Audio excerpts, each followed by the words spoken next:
Assalamualaikum warahmatullahi wabarakatuh. Saya Rahmawati, calon guru penggerak Angkatan 11 Kota Padang. Di sini saya akan memaparkan tugas demonstrasi kontekstual modul 1.3 visi guru penggerak. Untuk merumuskan visi guru penggerak, kita bisa menggunakan metode inquiry apresiatif, yaitu metode yang mengidentifikasi hal baik yang telah ada di sekolah dan mencari cara bagaimana hal tersebut dipertahankan dan memunculkan strategi untuk mewujudkan perubahan ke arah yang lebih baik.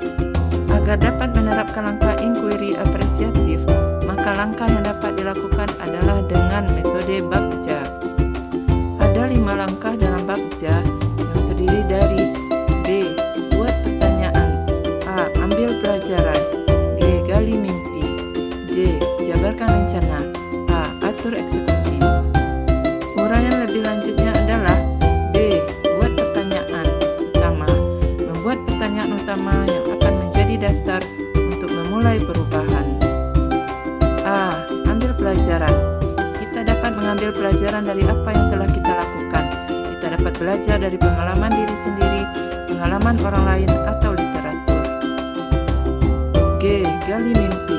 Berhubungan dengan menyusun narasi tentang perubahan yang ingin kita capai, bersifat realistis.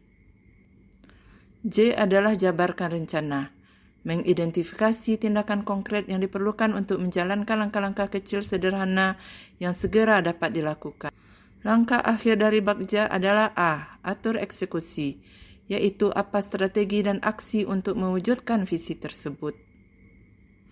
Adapun visi guru penggerak di sini yang saya tentukan adalah meningkatkan motivasi dan kemandirian belajar murid yang sesuai dengan nilai profil pelajar Pancasila.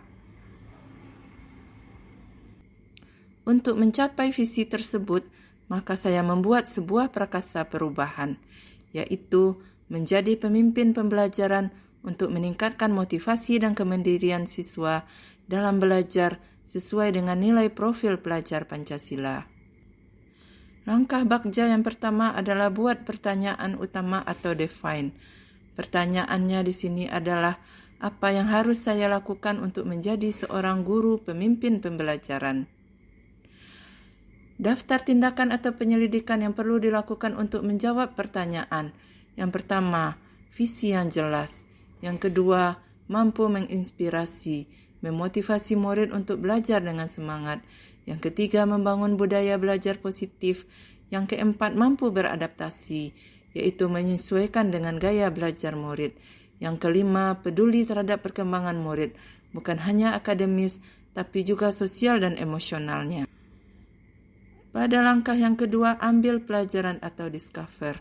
Pertanyaannya di sini adalah, apakah manfaat kepemimpinan pembelajaran? Tindakan atau penyelidikan yang perlu dilakukan untuk menjawab pertanyaan tersebut. Yang pertama, untuk meningkatkan motivasi dan hasil belajar murid. Yang kedua, mengembangkan keterampilan belajar abad 21, yaitu berpikir kritis, komunikasi, dan kolaborasi. Yang ketiga, mempersiapkan murid untuk masa depan, segala perubahan dan tantangan masa depan. Yang ketiga adalah gali mimpi atau dream. Pertanyaannya di sini, kebiasaan-kebiasaan baru yang saya bayangkan terjadi bila mana saya menjadi guru pemimpin pembelajaran. Tindakan penyelidikannya adalah kebiasaan yang akan dilakukan. Yang pertama, menguasai materi. Yang kedua, menerapkan berbagai strategi belajar agar tercipta pembelajaran yang menyenangkan. Yang ketiga, selalu melakukan refleksi, mendokumentasikan kegiatan pembelajaran, serta berusaha dekat dengan siswa agar kita lebih tahu setiap karakter siswa. Yang keempat adalah jabarkan rencana atau desain. Pertanyaannya, apa langkah sederhana yang bisa dilakukan untuk mewujudkan menjadi guru sebagai pemimpin pembelajaran? Tindakannya, yang pertama, pembelajaran yang berpusat pada murid. Yang kedua, umpan balik yang konstruktif. Yang ketiga, kesempatan bagi murid untuk belajar mandiri. Yang keempat, melibatkan murid dalam pengambilan keputusan seperti menentukan tujuan dan strategi pembelajaran. Langkah yang terakhir adalah atur eksekusi atau deliver. Pertanyaannya, siapa yang mengarahkan dan memantau saya dalam mewujudkan